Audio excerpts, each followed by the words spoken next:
कि बाबा साहब चाहते थे कि हमारे लोगों के अंदर एक बौद्ध संस्कृति पैदा हो, लेकिन इस बौद्ध संस्कृति का पतन कहाँ से होता है? हमारे पाटिल साहब जो बुद्धिस्ट सोसाइटी ऑफ इंडिया के चेयरमैन हैं, हमारे ढेंगरे साहब जी यहाँ बैठे हैं, बड़ी सुंदर सुंदर फोटो लगी है, उनके इर्द गिर्द फूल भी हैं, देखने में कुछ और भी लगता है। मैं एक बहुत बड़ी बात कहना चाहूँगा, इस दिल्ली के अंदर बौद्धों की संख्या गिर क्यों रही है? दिल्ली में बौद्धों की संख्या नहीं बढ़ रही है।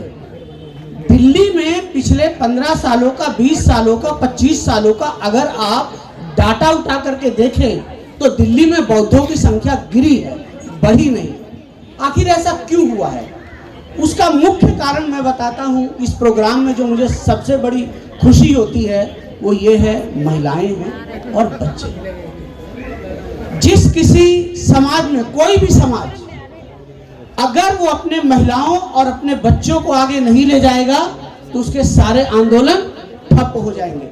आज से 15 साल पहले, 20 साल पहले यही कार्य हुआ करता था, लेकिन बड़ी खुशी की बात है कि महिलाएं और बच्चे आगे आ रहे हैं। दूसरी एक और चीज है, अभी मेरे से पहले एक सज्जन थे, शायद वो पुलिस से रिटायर्ड हुए हैं, क्या नाम था? तीरथ जी। हाँ, तीरथ बाबू। एक बड़ी अच्छी बात उन्होंने कही जिसे हमें सोचना चाहिए। देखिए, हम लोग जब बाबा साहब की बात करते हैं ना, तो बाबा साहब के समकालीन जो दूसरे नेता हैं, हम उनको नीचा दिखाने की कोशिश करते हैं। ये हमारी प्रवृत्ति हो गई है।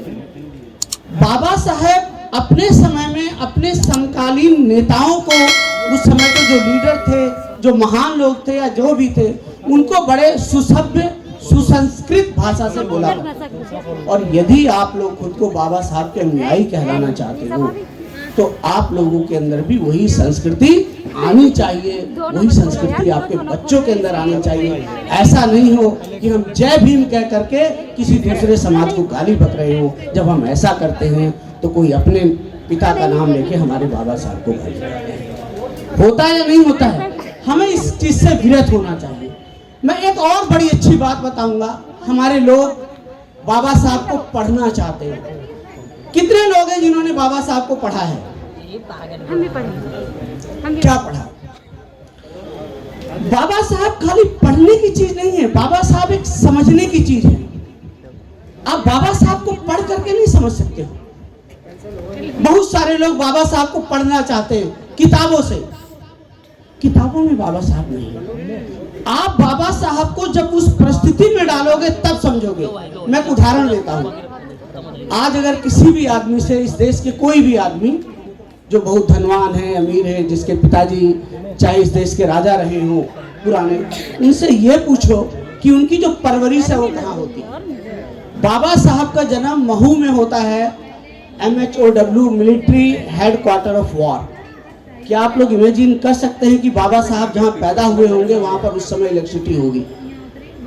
Can you imagine? क्या आप इमेजिन कर सकते हो कि जब बाबा साहब छोटे से थे तो अंग्रेजों के बच्चों के साथ खेलते होंगे और उन्होंने वहां से इंग्लिश पिकअप की होगी? तो जो लोग बाबा साहब को बिल्कुल दीनहीन दिखाने की कोशिश करते हैं ना, वो इसलिए करते हैं कि उनकी खुद की स्थिति ऐसी रही है। बाबा साहब ने छुआछूत को फेंसा, दलितपन जो है, जो एक अनटचेबिलिटी है। और मैं इसके आगे जाऊंगा। 1956 में जब बाबा साहब लोगों के साथ बौद्ध बनना चाहते थे, ज्यादा समय नहीं लूंगा मैं, क्या नाम है, ज्यादा समय नहीं लूंगा मैं बहुत लंबा बोलता हूँ, लोगों को मालूम है जब मैं बोलता हूँ तो ये जो हमारे मीडिया के लोग बैठे हुए हैं। तो 1956 में बाबा साहब के पास कुछ लोग आए।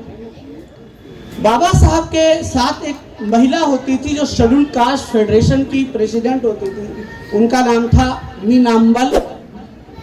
कितने लोग जानते हैं? पेरियार को जानते हैं? अरे पेरियार का नाम सुना है? जानते हैं। पेरियार नाम किसने दिया? एक होती थी मीनाम्बर शिवराज। मीनाम्बर शिवराज का जो जन्म है वो मांडले के अंदर हुआ था, म्यांमार में। और एक होते थे तंदई एन शिवराज जो चेन्नई से थे।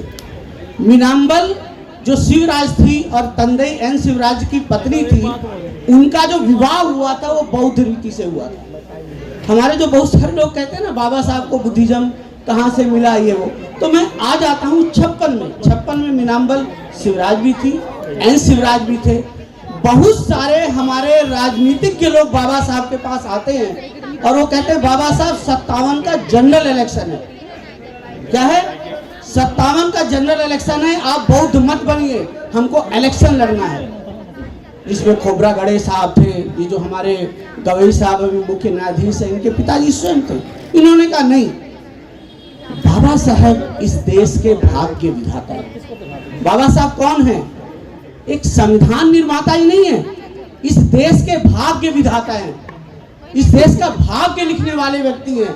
लेकिन वही इस देश के भाग्य लिखने वाले व्यक्ति जब इस देश की महिलाओं का भाग्य लिखना चाहते थे, जब इस देश की महिलाओं का सशक्तिकरण करना चाहते थे, तब उन्हें लगा उन महिलाओं को अपने पिता की संपत्ति में अधिकार दिलाना चाहते थे। उनके आगे सबसे बड़ा रोड़ा पता है क्या बना? राजनीति नहीं बनी। बाबा साहब के आगे रोड़ा क्या बना? ये धर्म और संस्कृति बनी। तो बाबा साहब को समझ में आया, चाहे कोई भी चाबी आपके पास हो, कोई भी ताला आपके पास हो, उसको धर्म और संस्कृति की चाबी से ऐसे बंद किया जा सकता है कि प्रधानमंत्री भी कुछ नहीं कर सकता, और जो खुद लॉ मिनिस्टर हो उसको रिजाइन करना पड़ता है। और बाबा साहब पहले व्यक्ति बने जिन्होंने भारत में महिलाओं के अधिकार के लिए, महिला मैं कह रहा हूं, मैं दलित नहीं कह रहा, सर्वकाश नहीं कह रहा, महिला मतलब कोई भी महिला इस देश की, चाहे ठाकुर की महिला हो, चाहे किसी की महिला हो, कोई भी महिला, और उन महिलाओं के अधिकार के लिए, ये हमारी यहाँ एक पुलिस वाली महिला बैठी है, उनको भी सोचना पड़ेगा, उन महिलाओं के अधिकार के लिए बाबा साहब ने पार्लियामेंट से रिजाइन किया। और बाबा साहब को समझ में आया धर्म और संस्कृति एक ऐसी चाबी है कि जिससे बंद हुआ ताला कोई नहीं खोल सकता। ये आप बाबा साहब ने कहा मैं कन्वर्जन करूंगा, उन्होंने बुद्ध के मार्ग को अपनाया। लेकिन हमने क्या किया? ये बड़े बड़े विद्वान लोग बैठे हैं, पार्टी के लोग बैठे हैं, वो राजनीति की बात करते हैं। बाबा साहब के इस मंत्र को आरएसएस ने उठाया, बीजेपी ने उठाया, और उन्होंने इतने सालों तक, मैं बिल्कुल माइक पे बोल रहा हूँ, लोग सुनते हैं, मैं खुल के बोलता हूँ, उन्होंने इतनी सालों तक धर्म और संस्कृति के लिए काम किया, वो सत्ता में बैठे हैं। और हमने क्या किया? हमने राजनीति के काम के लिए हम सत्ता से बाहर हो गए। तो मैं बहुत समय नहीं लूंगा, एक बात कहूँगा, ये धर्म और संस्कृति बड़ा इम्पोर्टेंट हिस्सा है। और इस बात को हमें बाबा साहब ने तब कहा जब वो भारत का विधान लिख चुके थे, भारत का भविष्य लिख चुके थे, हमारा भविष्य लिख चुके थे। अम्बेडकर पढ़ने की चीज़ नहीं है, अम्बेडकर समझने की चीज़ है। एक व्यक्ति जो 23 साल की उम्र का है और वो आकर के डिफेंस सेक्रेटरी बनता है। हमारे लोग कुछ IAS IPS बन करके बड़े, हमारे लोग कुछ MP बन करके कलम को छोड़ करके मूंछों को ताव देते हैं। अगर अम्बेडकर भी मूंछ रख के कलम को छोड़ करके मूंछों को ताव देते ना, तो आज हमारे पास क्या होता? क्या होता भाई? सुनील जी, आपकी मूंछों को नहीं कह रहा हूं, हमें मूंछों को ताव नहीं देना है, इस कलम को ताव देना है।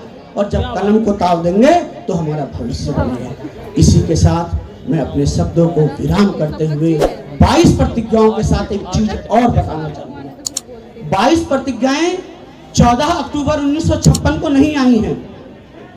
22 प्रतिज्ञाएं 15 अक्टूबर 1956 को आई हैं। और 22 प्रतिज्ञाओं के साथ साथ एक बात और बाबा साहब ने कही है। उन्होंने कहा कि हमारे लोगों को बौद्ध संस्कृति के विकास के लिए अपनी आमदनी का 20वां हिस्सा देना। भाई साहब, आप दिल्ली में चले जाइए, लाखों लोग हैं जो MCD से रिटायर्ड हैं, पुलिस से रिटायर्ड हैं। सबसे ज़्यादा लोग पुलिस में बैठे। दिल्ली पुलिस में इतने शेड्यूल कास्ट के लोग हैं ना, वो कभी नहीं बोलते कहाँ गए। और एक दो अफसर हुए ना, उनसे बात करो, लिस्ट दे दो, बड़े शर्माते। कभी दिल्ली पुलिस के लोग अम्बेडकर जयंती भी नहीं मनाते, दूसरे डिपार्टमेंट के लोग मना लेते हैं। मैं आपको एक बात बता रहा हूँ, अगर आप लोग बाहर आ जाओ ना, तो बाबा साहब की ईंट और पत्थर की नहीं, हम बाबा साहब की सोने की मूर्ति लगा सकते हैं। तो बिहार बनाना बड़ी बात नहीं है, सभी लोग कंट्रीब्यूट करेंगे, इस बिहार का निर्माण होगा। सुनील जी, आप जैसे यंग लोगों की ज़रूरत है। और लास्ट में ये हमारे जो क्या कहते हैं यूट्यूबर्स हैं, ये रियली ये लोग रिवॉल्यूशन पहुंचाने वाले लोग हैं, लोगों के घरों तक, लोगों के जेबों तक पहुंचाते हैं, और इन लोगों को भी सहयोग होना चाहिए। जी बहुत बहुत